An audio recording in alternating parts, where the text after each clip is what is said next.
Genèse 17, Bible de Jésus-Christ.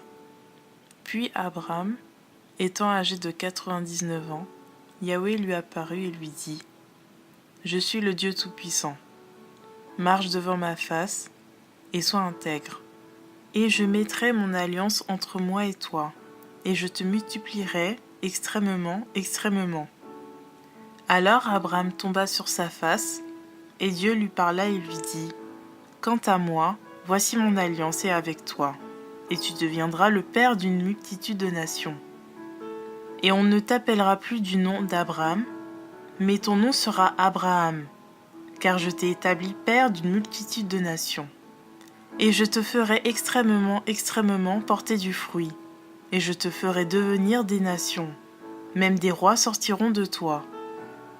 J'établirai donc mon alliance entre moi et toi, et entre ta postérité après toi, selon leur génération. Ce sera une alliance éternelle en vertu de laquelle je serai ton Dieu, et celui de ta postérité après toi. Et je te donnerai, et à ta postérité après toi, le pays où tu demeures comme étranger, tout le pays de Canaan, en possession perpétuelle, et je serai leur Dieu. Dieu dit encore à Abraham : Tu garderas donc mon alliance, toi et ta postérité après toi, selon leur génération. Et voici mon alliance entre moi et vous, et entre ta postérité après toi, que vous garderez. Tout mâle parmi vous sera circoncis. Et vous circoncirez la chair de votre prépuce, et cela sera le signe de l'alliance entre moi et vous.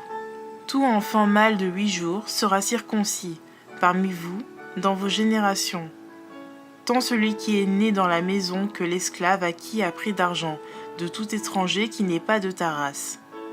Celui qui est né dans ta maison et celui qui est acquis à prix d'argent seront circoncis. Ils seront circoncis et mon alliance sera dans votre chair pour être une alliance perpétuelle. Et le mâle incirconcis qui n'aura pas été circoncis dans sa chair sera retranché du milieu de son peuple, parce qu'il aura rompu mon alliance. Dieu dit aussi à Abraham : Quant à Sarai, ta femme, tu ne l'appelleras plus son nom Sarai, mais son nom sera Sarah. Et je la bénirai, et même je te donnerai un fils d'elle. Je la bénirai, et elle deviendra des nations, des rois, chefs de peuple sortiront d'elle. Alors Abraham se prosterna, la face contre terre, et sourit, en disant en son cœur : Naîtra-t-il un fils à un homme âgé de 100 ans ? Et Sarah, âgée de 90 ans, aura-t-elle un enfant ?